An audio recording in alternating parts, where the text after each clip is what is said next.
Video کو like کر کے آگے شیئر ضرور کر دینا۔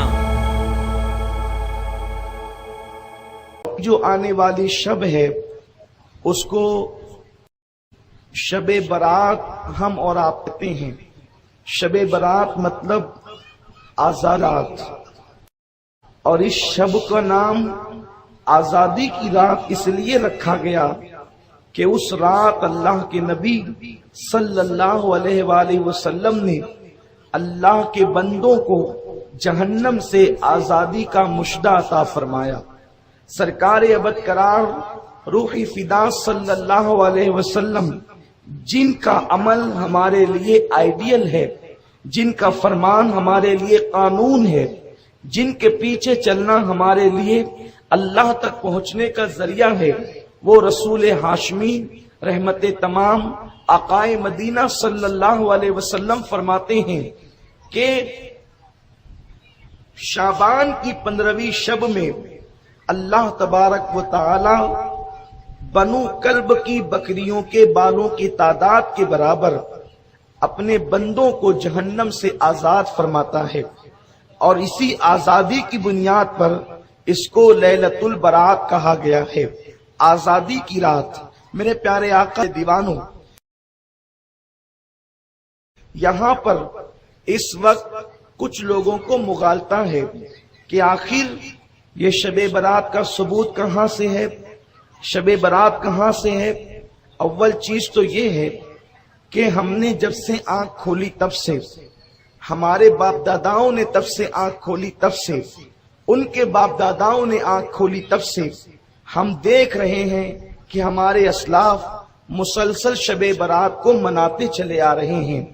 یعنی جو دور رسالت سے قریب تر تھا، اس دور میں شب برات کو منایا جاتا تھا، یعنی 15ویں شب کو اللہ تعالی کی عبادت کی جاتی تھی، نوافل کا اہتمام کیا جاتا تھا، رب کی بارگاہ میں توبہ اور استغفار کیا جاتا تھا۔ میرے پیارے آقا صلی اللہ علیہ وسلم کے پیارے دیوانوں، لیکن کم نصیبی یہ ہے کہ جیسے جیسے زمانہ، جیسے جیسے لوگ اللہ کے نبی صلی اللہ علیہ وسلم سے دور ہوتے جا رہے ہیں، آقائے کریم کے زمانے سے زمانہ دور ہوتا جا رہا ہے، محرومیاں بڑھتی جا رہی ہے، اسلام سے تعلق کمزور سے کمزور تر ہوتا جا رہا ہے۔ اس درمیان میں شیطان نے ہمارے درمیان ایسے فتنے، فسق و فجور پیدا کر دیے کہ اب شکوک و شبہات پیدا ہو رہے ہیں۔ میرے پیارے آقا صلی اللہ علیہ وسلم کے پیارے دیوانوں، جہاں تک بات ہے کیا شب برات صحابہ کرام نے منائی، میں آپ سے عرض کروں گا بات یہی تو ہے۔ ہم نے دراصل حدیث کا مطالعہ نہیں کیا، احادیث پر نگاہیں ہماری نہیں ہے۔ اگر ہم قرآن اور حدیث کا بڑی باریک بینی کے ساتھ مطالعہ کریں گے تو پتہ چلے گا۔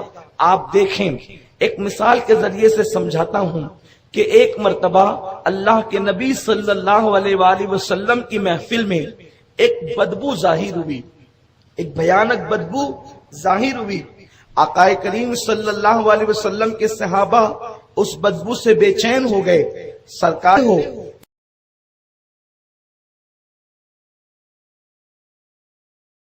یہ بدبو کس چیز کی ہے؟ یہ جو بدبو آ رہی ہے یہ کس چیز کی آ رہی ہے؟ صحابہ نے عرض کیا اللہ جانے اور اس کا رسول جانے۔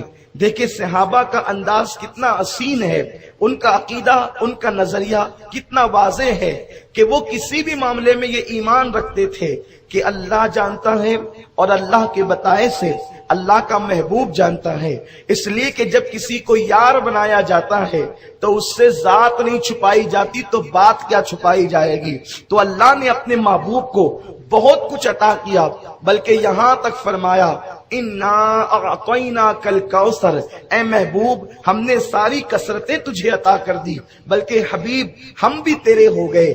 آپ غور فرمائیں، جب خدا ان کا ہو جائے تو اب دنیا کی کون سی چیز ہے جو مصطفیٰ جان رحمت کی نہیں؟ تو آقائے کریم صلی اللہ علیہ وسلم کے سوال کرنے پر میرے صحابہ یہ بدبو کائے کی ہے؟ صحابہ نے عرض کی آقا اللہ جانے اور اس کا رسول جانے۔ تو میرے آقا فرماتے ہیں یہ بدبو ایک غیبت کرنے والے کی بدبو ہے، गीबत किसी ने की है, उसी की बदबू हमारी महफिल में जाहिर हुई। अब मैं आपसे पूछता हूं, रसूलुल्लाह सल्लल्लाहु अलैहि वसल्लम की ये सही हदीस, इस पर किसी को कोई कलाम नहीं। आप फरमा रहे हैं कि ये बदबू की गीबत है। जैसे हमारे दरमियान कोई कचरे की कुंडी को उखाड़ दे तो बदबू आती है, गटर साफ की जाए तो बदबू आती है, उस वक्त गीबत की बदबू आई। आज गीबत की बदबू नहीं आती, तो इसका मतलब यह है कि आज मुसलमान गीबत से पाक हैं। किसी गली में गीबत नहीं हो रही है, किसी गली में गीबत नहीं हो रही है, किसी घर में गीबत नहीं हो रही है, किसी मोहल्ले में गीबत नहीं हो रही है, गीबत कहीं नहीं हो रही है। बताएं, अगर कोई ये बात बड़े से बड़ा आलिम कहे, बड़े से बड़ा शेखुल हदीस कहे, बड़े से बड़ा खतीब कहे, आप कहेंगे मुल्ला जी आपको हालात से नावाकिफियत है, आपको नहीं पता, आप गीबत की खत्म होने की बात करते हैं। अरे कल तक जो कौम गीबत से रोकती थी, आज वही अहले जुब्बा और दस्तार गीबत में मुब्तला हैं। कल तक के औरतें गीबत करती थी, आज मर्द भी गीबत में मुब्तला हैं। कल के मुकाबले में रसूलुल्लाह का दौर तो खैरुल कुरून था, उस दौर के अंदर से ज्यादा गीबत तो आज के दौर में है। वो कौन बंदा है जो गीबत से महफूज नहीं? वो कौन है जो गीबत नहीं करता? गीबत की डेफिनेशन इतनी है कि किसी मोमिन के पीठ पीछे उसके बारे में ऐसी बात करें कि अगर आप उसके मुंह पे करते तो उसके दिल को तकलीफ पहुंचती। इसी का नाम गीबत है। मेरे प्यारे आका अलैहिस्सलाम के प्यारे दीवानों, बताओ दुनिया में गीबत हो रही है कि नहीं हो रही है? बताओ दुनिया के अंदर गीबत है कि नहीं है? घर घर गीबत आम है, घर घर जो है मोहल्ला मोहल्ला गीबत आम है। बल्कि अब तो अल्लाह के घर में बैठकर भी गीबतें होती है, मसनदे दर्स पर बैठकर भी गीबत होती है। फिर मुझे बताओ वो बदबू क्यों नहीं आती जो रसूलुल्लाह की महफिल में आई थी? वो महफिल रसूल में जो बदबू आई थी वो आज की महफिलों में क्यों नहीं आती? उसकी वजह यह है कि जो इंसान साफ सुथरे माहौल में रहता है और अचानक वो बदबूदार माहौल में चला जाए तो उसको बदबू का एहसास होता है। लेकिन इंसान अगर बदबूदार माहौल में रहते रहते इतना आदी हो जाता है बदबू का कि उसकी नाक के कीड़े मर जाते हैं, फिर उसको बदबू नहीं आती और वो वहां पर शान से जीता है। अच्छे माहौल से बदबू में आने वाला अपनी नाक पर हाथ रख करके आता है, लेकिन वो बंदा जो बदबू के माहौल में रहता है उसे बदबू का एहसास नहीं होता। तो सहाबा किराम का माहौल बदबू से पाक था, इसलिए गीबत से पाक था, इसलिए उन्हें गीबत की बदबू आ गई। और आज का माशरा गीबत गीबत गीबत इतनी बदबू पहले से मौजूद है कि अब हमारी नाक उस बदबू को, गीबत की बदबू को महसूस नहीं करती। तो अब ये कहना कि सहाबा की महफिल में गीबत की बदबू आई थी, अगर आज बदबू नहीं आती तो मैं नहीं मानता कि दुनिया में गीबत नहीं होती। अब इस हदीस को सामने रखें, इसकी तशरीह को सामने रखें। अब ये कहना कि क्या सहाबा ने मस्जिद नबवी सजाई थी, क्या सहाबा ने शबे बारात मनाई थी? नादान, मुझे एक रात ऐसी बता दे कि जिस रात में सहाबा ने मुसल्ले पर बैठकर अल्लाह की बारगाह में आंसू न बहाए हों। कोई एक रात ऐसी बता दो कि जिस रात सहाबा ने नवाफिल न पढ़े हो। एक रात ऐसी बता दो जिस रात सहाबा ने कुरान की तिलावत न किए हो। सहाबा के रातों दिन को कुरान यूं बयान करता है, अल्लाह अकबर, रातों दिन को यूं बयान करता है। मेरे आका सल्लल्लाहु अलैहि वसल्लम के गुलामों, आकाए करीम के सहाबा की डेफिनेशन इस अंदाज से बयान की जाती है, मुहम्मदुर रसूलुल्लाह वल्लदीना माअहू अशिद्दाउ अलल कुफ्फार रुहमाउ बैनहुम तराहुम रुक्कान सुज्जदन यब्तगूना फदलन मिनल्लाहि व रिदवाना। तराहुम, जब भी तुम उनको देखोगे इस हालत में देखोगे वो कसरत से रुकू कर रहे हैं, कसरत से सजदे कर रहे हैं। क्यों कर रहे हैं? इसलिए कि वो अल्लाह की रजा चाहते हैं। और कसरत से रुकू व सुजूद की वजह से सीमाहुम फी वजूहिहिम मिन असरि सुजूद, अल्लाह ने कसरत रुकू व सुजूद से उनके चेहरों को जगमगा दिया है, उनके चेहरे चमक गए हैं। अरे उनकी पहचान ही थी कि वो रातों दिन अल्लाह की इबादत करते थे। रातों दिन तो यूं बयान किए, और उनके लम्हे लम्हे को कुरान बयान करता है, अल्लदीना यज़कुरून अल्लाह क़ियामन व क़ुऊदन व अला जुनूबिहिम व यतफक्करून फी ख़ल्क़िस समावाति वल अर्द।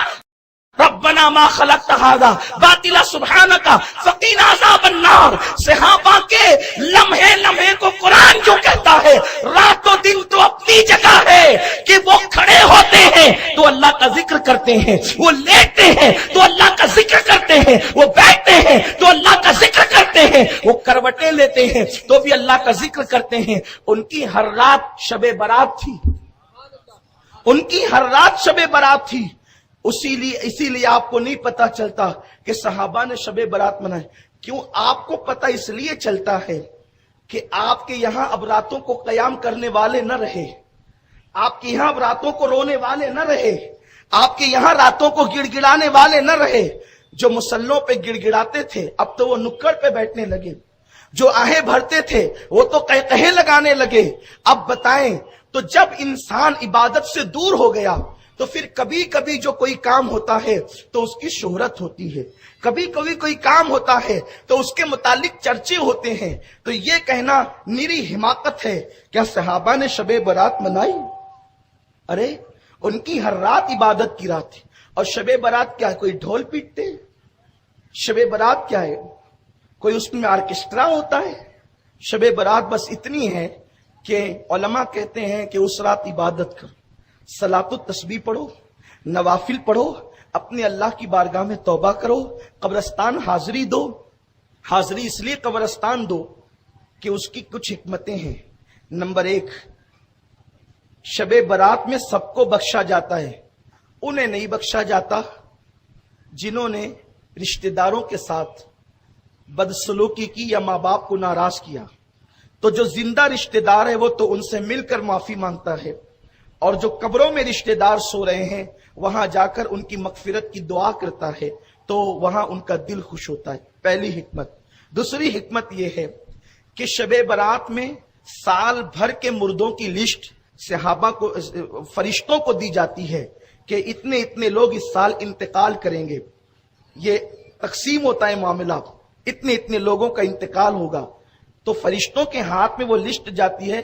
आका फरमाते बहुत से लोग होते हैं जो हंसी कर रहे होते हैं, बहुत से लोग होते हैं जो खा रहे होते हैं, बहुत से लोग होते हैं जो शादी के प्लान बना रहे होते हैं, लेकिन अल्लाह के यहाँ उनके लिए कलम चलता है कि उनका नाम जिंदों से निकालकर मुर्दों की फहरिस्त में लिखा जाता है। तो अब हम उस रात कब्रिस्तान इसलिए रहते हैं ताकि हमारी मौत हमें याद आए, और जब हमारी मौत हमें याद आती है तो हम अपने लिए मगफिरत की दुआ करते हैं, हम तौबा करते हैं, इस्तिगफार करते हैं, अपनी जिंदगी को बदलने की कोशिश करते हैं। बल्कि कितनी वाज़ेह हदीस है जिसको हमारे असलाफ ने अपनी किताबों में लिखा। सरकार गौसुल आजम दस्तगीर लिखते हैं, हजरत अल्लामा जलालुद्दीन सयूती लिखते हैं, इस तरह से बहुत से बुजुर्गों ने लिखा।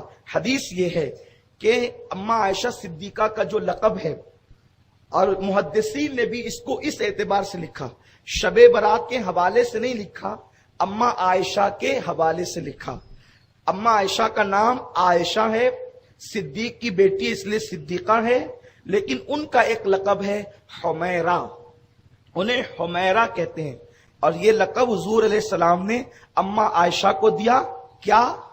हुमैरा। हुमैरा का मतलब आप यूं कर सकते हैं, सुर्ख रंगत वाली, सुर्ख रंगत वाली को कहते हैं हुमैरा। अब इस पर मुहद्दिसीन ने जो बहस की है कि हुजूर अलैहिस्सलाम ने अम्मा आयशा को हुमैरा का लक़ब क्यों अता फरमाया, हुमैरा क्यों कहा, तो बात यह है कि अम्मा आयशा खुद फरमाती है, रावी कौन है? अम्मा आयशा सिद्दीका, मेरे रसूल की महबूब ज़ौजा अम्मा आयशा सिद्दीका अहादीस में बड़ी बारीक नजर रखने वाली, हजारों ताबईन की उस्ताद हैं, सैकड़ों सहाबा की उस्ताद हैं। अम्मा आयशा 1/3 इस्लाम उम्मत तक पहुंचाने वाली है अम्मा आयशा। अम्मा आयशा वो है जिसकी शान में अल्लाह ने सूरे नूर की आयतें नाजिल की। अम्मा आयशा मोमिनीन की माँ वो है जिसके बिस्तर पे कुरान नाजिल हुआ।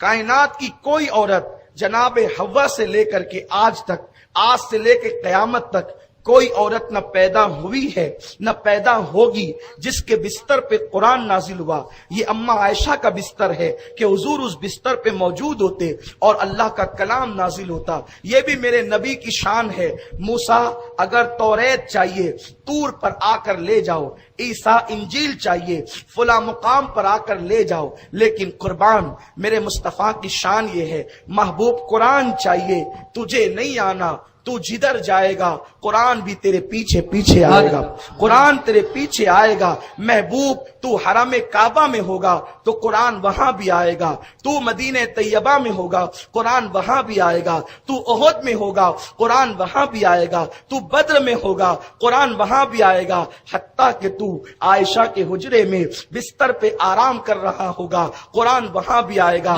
لیکن قرآن تو اللہ کا کلام ہے۔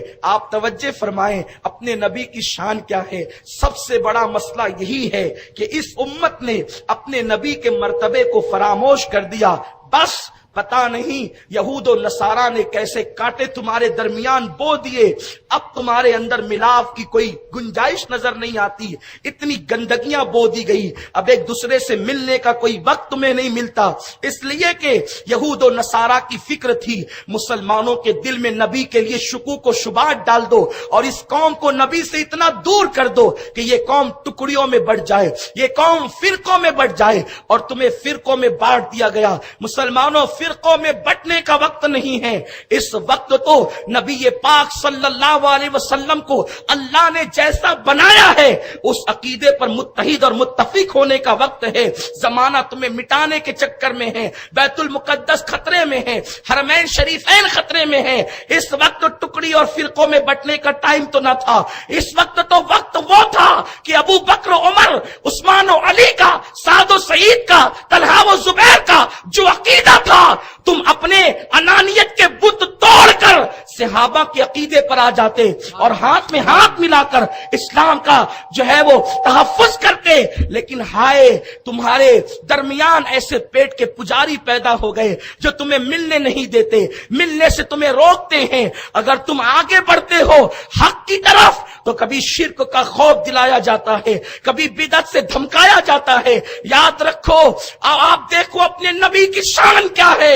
اللہ اکبر، توریت صرف توریت ہے اور اس کے علاوہ اس کا کوئی نام نہیں ہے، لیکن قرآن اللہ کا کلام ہے، اس کی کچھ صورتیں مکی ہے، کچھ صورتیں مدنی ہیں۔ لوگ کہتے ہیں یہ مکی مدنی صورتیں کیا ہیں، مکی مدنی صورتیں کیسے ہو گئی؟ ارے وہ تو کلام اللہ کا ہے، اللہ مکان سے پاک ہے، نہ اللہ مکی ہے نہ اللہ مدنی ہے، پھر اس کا کلام مکی مدنی کیسے ہو گیا؟ تو سنو، مفسرین جواب دیتے ہیں کہ جب تک نبی مکے میں تھے دنیا انہیں مکی کہتی تھی، تو جو قرآن کی صورتیں نازل ہوئی اللہ نے کہا محبوب جب تک تو مکی ہے میرا کلام بھی مکی ہے، اور جب ہجرت کر کے مدینے چلے گئے محبوب اب تم مدنی ہو گیا تو میرا کلام بھی مدنی ہو گیا۔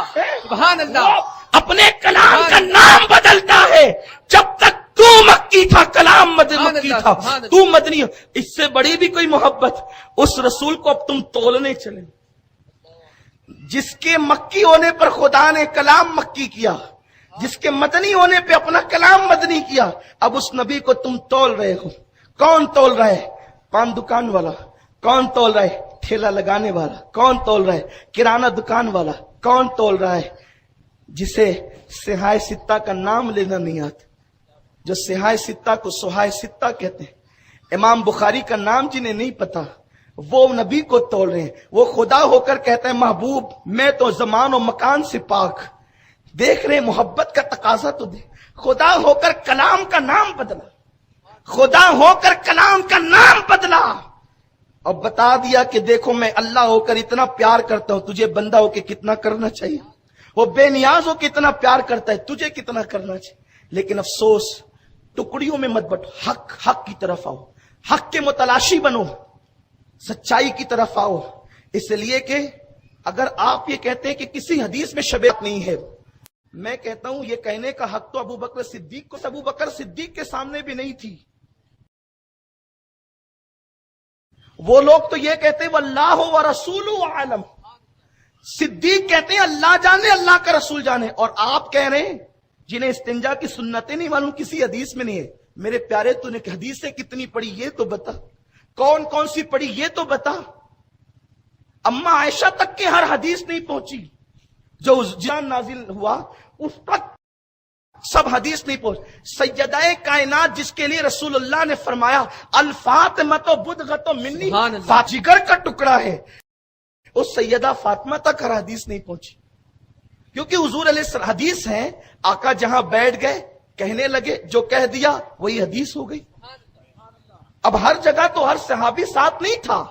مسلمانوں ایمان کی حفاظت کرو، اٹھا کے زبان تالوں کو نہ لگا دو، یہ غالب کا دیوان نہیں ہے، یہ میر کا دیوان نہیں ہے، ال کی شاعری نہیں ہے کہ آپ بے لاکھ تفسیریں کرتے پھریں۔